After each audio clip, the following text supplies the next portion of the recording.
A'udhu billahi minash shaitanir rajeem. Bismillahirrahmanirrahim. Assalamu alaikum wa rahmatullahi wa barakatuh. Dear viewers to the show, think about it.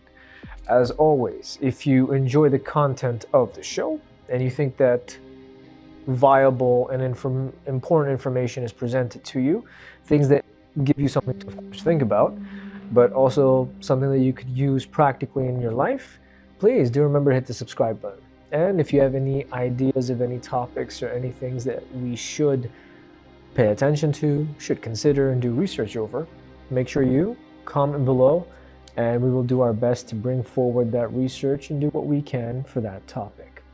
Today's discussion and topic at hand is something that requires a lot of thinking, and we need to introspect how life is now with how life was before. So that means we're going to be comparing two different scenarios. When we compare scenarios, what do we compare them for? We compare it to see where we were, what we did wrong, or what we did right, and compare it to what we're doing now, and whether we can learn from both ends on how to move forward accordingly. Today we're going to be talking about an imbalanced circumstance. So when we talk about imbalanced circumstances, it basically means that in one aspect we're thinking about something too much, and in another aspect we're thinking about something else a bit too much. So there's no real balance there. I start off by a story about 50 years ago. 50 years ago from today, we're in the year 2022. So 50 years ago would put us right in the middle of the 1970s.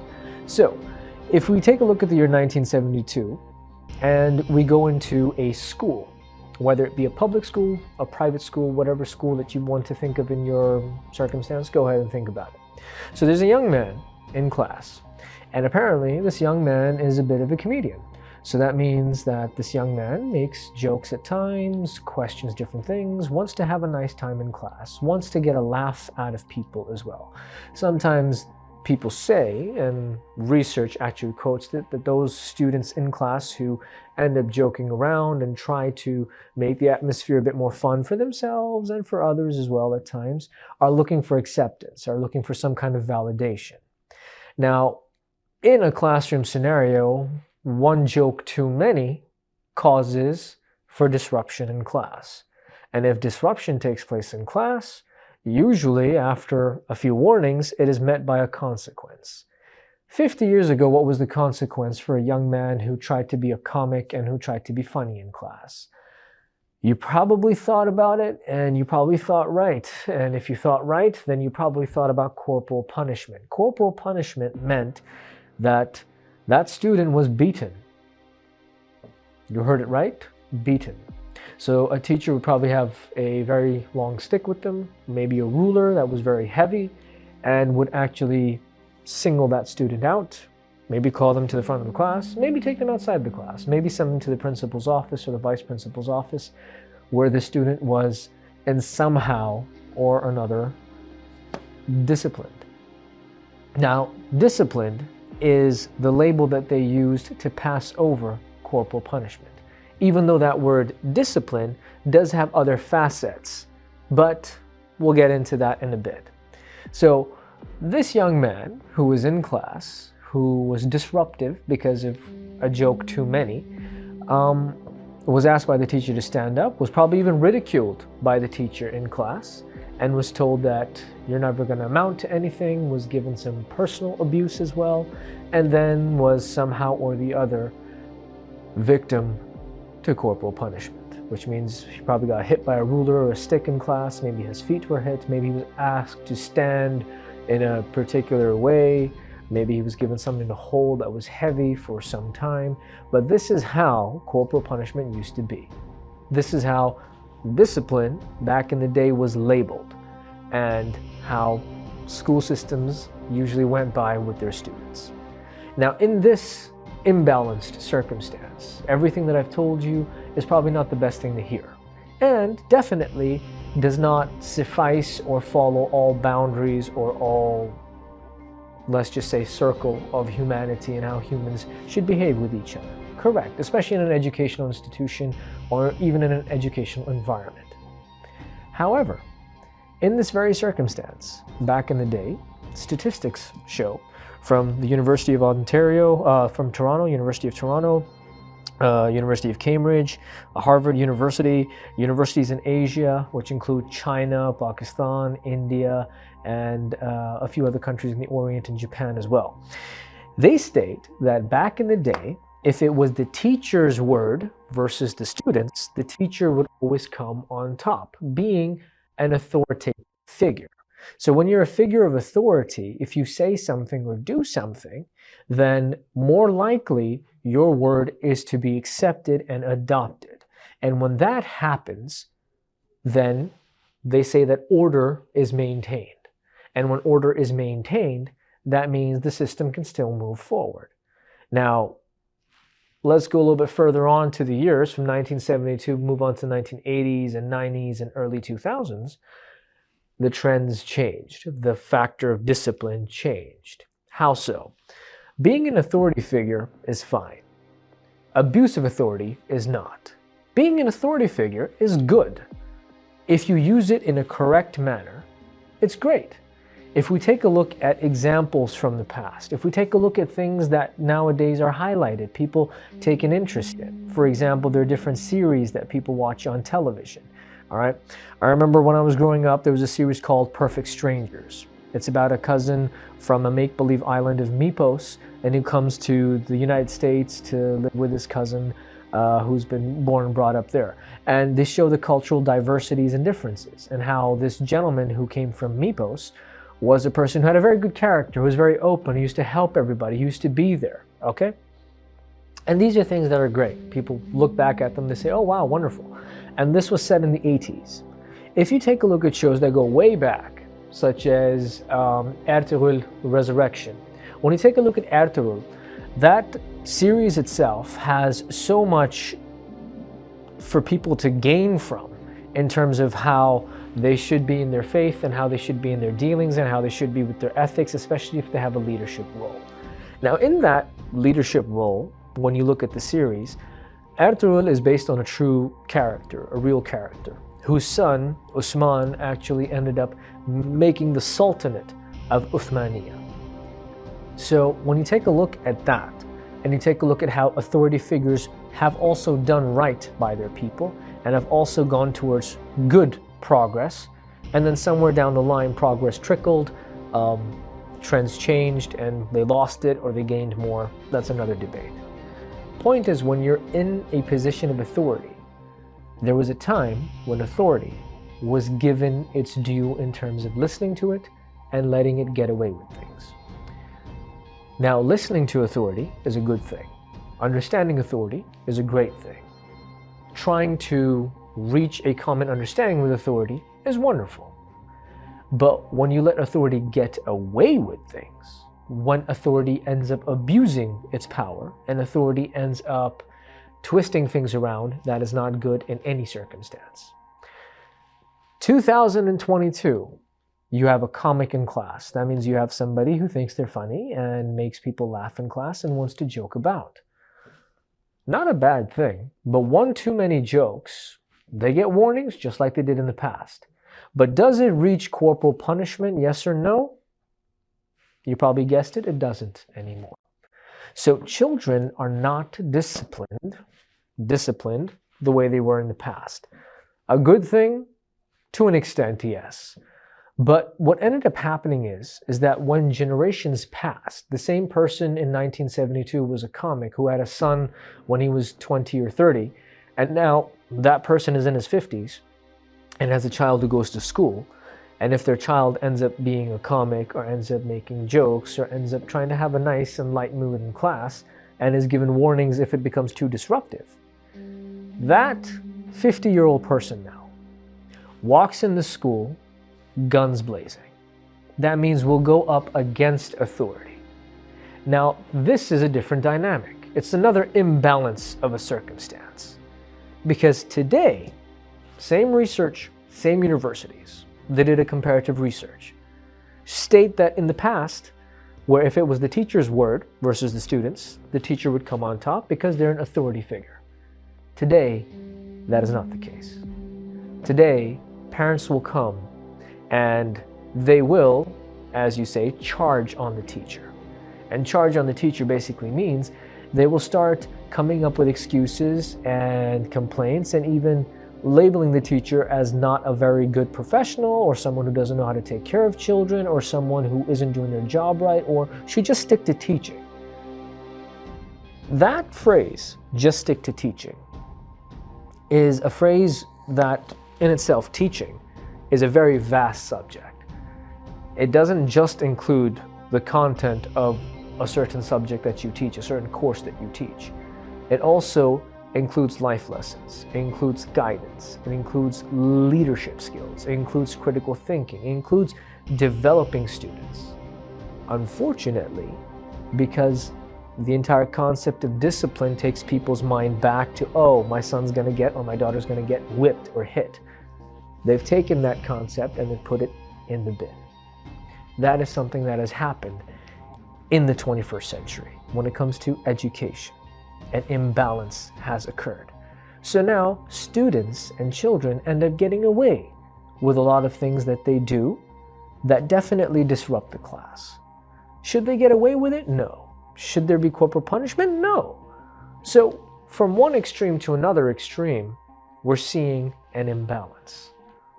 Now, with that, I gave you an example of a school because that's the most common denominator and common aspect that everybody can pretty much personalize with, because all of us were students once upon a time, whether it was 3 years ago, 5 years ago, 10 or 20, or if we're students right now. Point is, we've all been in a classroom. We've all seen certain things happen. We all had our own norms, traditions, cultures, and trends that we followed, and we went through the system. And that's why today, when you see someone who's a student in school, parents will often give them examples of their time. Grandparents will give them examples of their time, and so on and so forth. A comparison exists within this domain. Thus, an example of schooling was brought to you. However, since the dynamic has changed so much, the experiences are different as well. Whereas one person who went through corporal punishment is going to think 10 times before they say something, today in the 21st century, where corporal punishment doesn't exist at all, and kids might end up getting away with things that they might say too much and might not think at all when they speak. Even though both systems were of education, both systems provided tools, and both parties, that means both types of students at both different phases, are going through this system. And will eventually, inshallah, if they have to go to college or university or start work, will do so. But because of the imbalance, the characteristics end up changing of both parties. And when characteristics change, personalities change. When personalities are different, the world around you changes. Because this is not just an example of one student to another. This is an example of an entire generation with another generation and other generations to follow. So we are in a dichotomy. Dichotomy means a huge difference. There's a chasm. A chasm means there's a huge gap, a huge difference in between one generation to another. And this is also compounded and a reason why a generation gap exists. How do you bridge this? How do you come to a more balanced approach of things? Is if you take a look at both times and you take a look at what worked for the student and what worked for the teacher in terms of them not breaking boundaries or rules. Breaking boundaries or rules, very simple. If you belittle someone, if you tell someone they're not going to amount to anything, or if a student tells a teacher that you're not good or ends up getting into a confrontation with them, regardless of what generation you belong to, regardless of where you come from, you know that that is wrong. That is a boundary that has been broken. So within the boundaries of common decency, of humanity, of something that we, say is to be human, we're social beings. We know when to talk, when not to talk. There's social cues. You walk into a room and you see that there are a bunch of people who are angry and who are shouting at each other and you just entered. You know to keep quiet. If you know both of them personally and you know what's going on, you know that you're supposed to speak up. You're supposed to put an end or a stop to what's going on. So understanding cues and understanding a social situation doesn't require a trend, it doesn't require a generation, it doesn't require a time, it doesn't require anything. It just requires you, your mind, and the fact that we're in an open book situation. This is the world that we live in. So there's a huge difference between generations because a huge imbalance of corporal punishment and subduing and succumbing to authority. And then another place where authority doesn't have that much power anymore, so they're no longer an authority. Disbalance. So all of a sudden you have an imbalanced circumstance where neither of the people from each sect will be able to understand each other properly because of an imbalance. We're going to talk more about the situation of imbalance into work life and into personal life as well right after this break. Until then, think about it. Stay tuned. Assalamu alaikum warahmatullahi wabarakatuh. Welcome back to the show, Think About It. We left off talking about an imbalance. Now this imbalance, I gave you an example of students from one generation and students from another generation. That was the main focus. And of course, there's a little bit of a role of teachers in both generations as well. Now let's move on to the working aspect of things. So because we were talking about an educational perspective, let's take a look at teachers for a second from both generations. Now, I've sat down in many gatherings where the debate about teachers and their pay and them going on strike, for those of you who don't know, teachers have gone on strike quite often in at least the province of Ontario in Canada. Why have they gone on strike? Some people don't understand it. Some people are completely with it. So I'm going to give you a broken down example. Once upon a time, there was a teacher. This teacher was hired by a school system based off of an interview or a demo lesson that they gave, and they did well. Now, this individual is a person who is said to have knowledge, who knows how to portray knowledge, that means can actually teach people, and can articulate words in a way where others can understand. This is a teacher. Now, let's say this teacher had majored in mathematics or had majored in languages. So they would be in the classroom teaching mathematics or languages. Now, initially, a curriculum was decided, a syllabus was decided, and they were told that, okay, fine, you have 1 month to teach the subject of coordinate geometry. So in 1 month, this teacher was like, okay, fine, I'll spend this month, 3 weeks, 4 weeks, as many as it takes, to finish off and teach students the concept of coordinate geometry. I will do so. Great. 1 month would pass, students would know what coordinate geometry was. They might have a test or an assessment or a quiz or whatever the case is. They would move on to the next topic, the next, unit, or the next chapter in their book, which might be about matrices or vectors or whatever the situation is. This is how teaching used to be. So autonomy was given to teachers that you have this much time to teach this concept and this topic, and you do you. We know that you can because you have the knowledge, and we have the proof of you studying in university for God knows how long and whatever you did. Now, as time went by, teachers' pays. So let's say, for example, a teacher was hired at $55,000 a year. It's not the best salary in the world, but it's not the worst either. It's somewhere in between, okay, you can survive, and if you're married and your spouse works too, then you're fine. Now, with some years passing by, you would expect your salary to increase. So all of a sudden, from 55, let's say a couple of years down the line, the person is making somewhere close to 70,000. 70,000 is a decent amount to make. It's not a bad salary at all.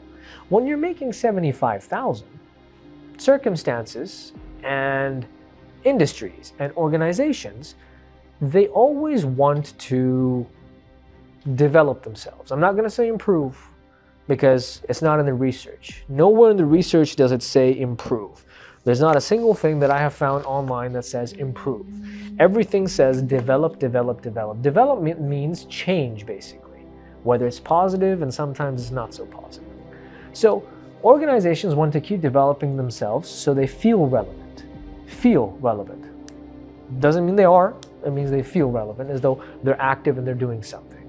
So what ended up happening is that teachers were then asked to make individualized reports for each student. Teacher's like, okay, this is going to take a little bit more time, but okay, we'll do it. Then deadlines were imposed. When deadlines were imposed, they're like, oh, it's going to become a bit difficult, but we still have to do it. Okay, fine. Then assessments. You have to make sure that you have assessments and you have proof of every single little thing they've done. And at least for 2 years or 3 years, we're going to make sure that these assessments stay in a bank. So when a student comes by, if there's ever an issue, we can take out all the students' assessments and have a look at what their performance has been throughout. Okay, fine. So a lot of backtracking, paperwork, we have to take care of it. Okay. Then they were told binders need to be made. Course binders are, you have a checklist, then you have attendance, then you have this and that, XYZ. It's a large, big pile in a folder that every teacher needs to make, especially if you're in a private school. So nowadays. So when teachers had to make binders and folders and do all this, all of a sudden they felt like the workload was a bit too much. Because apparently 87% currently, 2022, this is a stat from the 1st of January, 89% of teachers take their work home with them. So the concept of work-life balance, where did it go?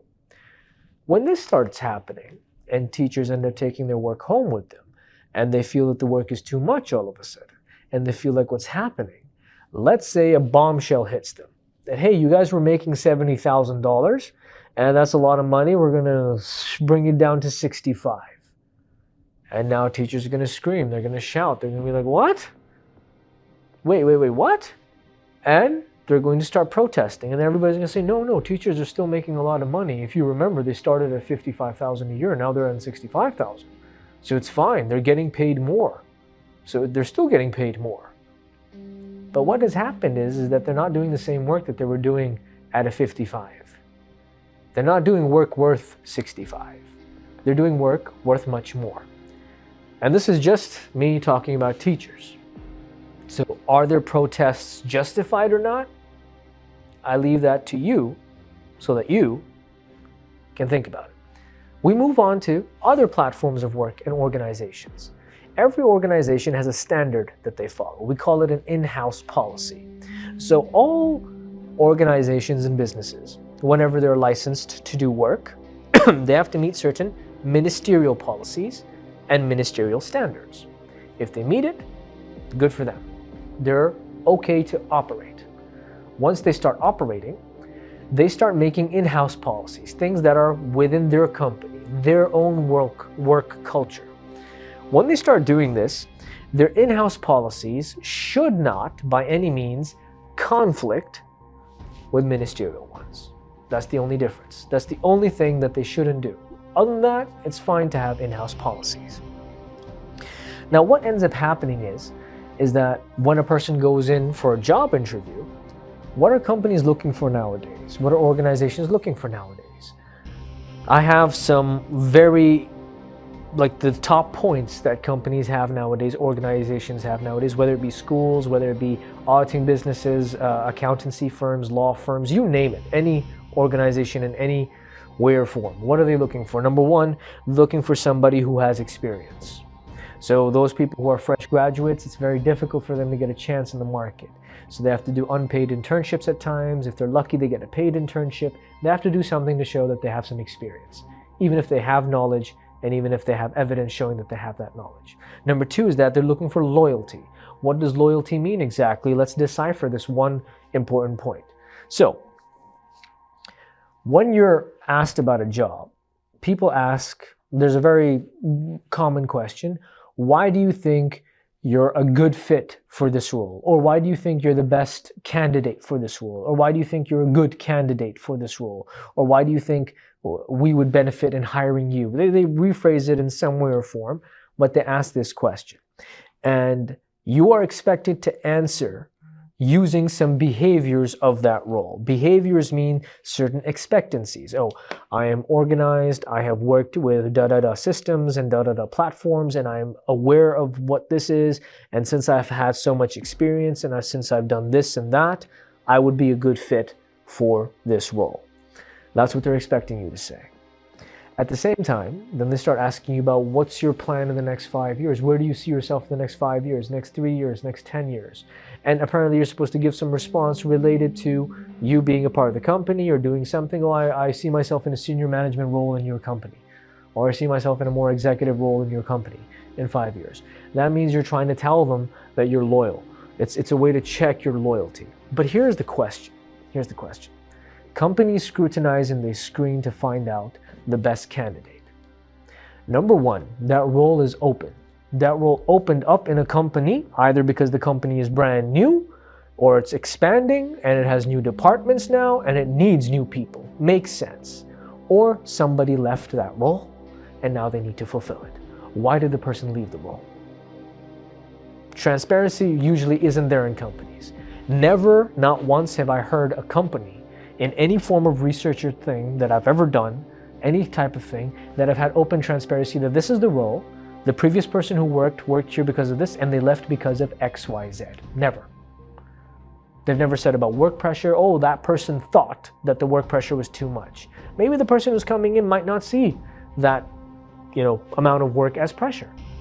You don't know, people have different personalities, but there's no actual closure or transparency when you're being hired by a company. And this is from the employer side that I'm talking about.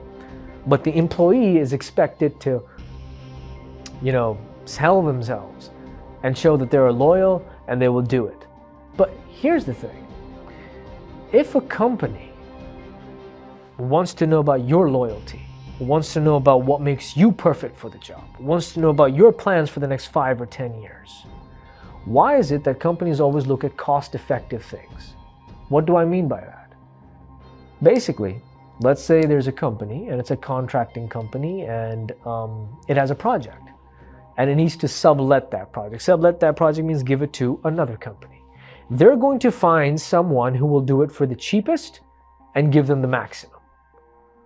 So they're not looking for loyalty with any other person that they sublet with. They're just looking for somebody who could make the job and do the job quickly, swiftly, and cheaply. Which means that they want minimum investment, maximum output. When you have that, that's again a disbalance. It's an imbalanced circumstance. And for those of our viewers and friends who are out there, I don't mean to burst anyone's bubble, but if you think you are important in your role at work and no one can do the job like you can, or you're very good, think about the days that you took off from work. If you were on vacation, was the company still running? Yes, it was. If you called in sick, was your job, that role profile that you have for that particular day or days, taken care of? Yes, it was. So regardless of how important we think we are replaceable. Including me, including everybody around. So basically, companies are looking for loyalty, but they don't know what loyalty is. I say this not out of my own words, but out of research. And I'm not going to disclose any names because I don't want people going around bad-mouthing people. But do you think you're important in your workplace? Think about every single day you called off, or when you were unavailable, or when you were on holiday. Did the company survive and run? Yes, they did. You could be a teacher at a school who's phenomenal. Your students love you. You get an award for being the best teacher. When you want to move on to another opportunity, another job, maybe you change career paths, you do something. Will that school that you have left that honored you and made you feel so important die or keep running? If they keep running and keep operating, that means they didn't need you. So when you go to fulfill a role and a company asks you, why are you a good candidate? You tell them exactly why you're a good candidate. And you ask them, what kind of a candidate are you looking for? The person who had this job previously, this role previously, what kind of candidate was that? How was their personality? How did they deal under pressure? What did they do? These are questions that, honestly, I believe, out of all the research that I've seen, are not allowed to be asked. Because if you do that, then you're walking over thin ice and you might not get hired, which is unfortunate because it's an imbalance. But at the end of the day, how do we solve this imbalance? That is the main question. You solve it very easily. Easily. How is that? Number one, you take a look at the past. The 1980s and 1990s were known as boom years. That means industries were growing, IT was growing, everything was growing, different things were happening, and business models were created based on growth. Shareholder supremacy, we've talked about it before. It's a model based on business growth. Nowadays, 21st century, we are no longer in boom years. If you're not in boom years anymore, you can't have a growth business model. You can have a sustained business model, a maintaining business model. Let's say you're working in a city where there are 100 people and you sell a product. When you start selling a product, you know your market is 100 people. A couple of months, couple of years pass, you hit 30 people, you hit 40 people, you hit 50 people. When you hit 50 people, that's 50% of your market. If a day comes when you hit 100 people, that means you've hit 100% of your market. Can you expand? No, you can't. So what do you work on? You change your model. You don't look at growth anymore. You look at how to sustain things that you have and make sure that you keep maintaining those 100 customers that you have, that your market remains at 100, because there is no virtual growth that you could see. That is how you move forward. When it comes to work-life balance, organizations need to believe in it. They need to change their business models. If there's too much paperwork involved in a job, which might be deemed as unnecessary because it might take away somebody from their actual job. And the best example I could give is of a teacher who goes into a classroom to mold minds. If they're given too much paperwork to do, all the binders and assessments and different things, they can do them, that's fine, but either there's a time dedicated for that type of preparation and a good amount of time. You can't say you have 20 or 30 minutes a day or 70 minutes a day and you should be able to do it at that time. That's unrealistic. That's a bit too ambitious. If they're given the right amount of time, okay, but if they're given too much paperwork, what ends up happening is they're not actually focusing on their actual job. They're focusing on doing all the paperwork and looking busy. And this isn't just constrained to teachers. Quality assurance managers and officers, I've seen them do it. Customer service advisors and customer service representatives, I've seen them do it. People who work in executive positions as well, sometimes they're overworked. That means they're brain drained and God knows what. These are some factors and things that need to be looked at and reiterated. So what should happen is that every single citizen and every single person, and especially in Canada, you start at home.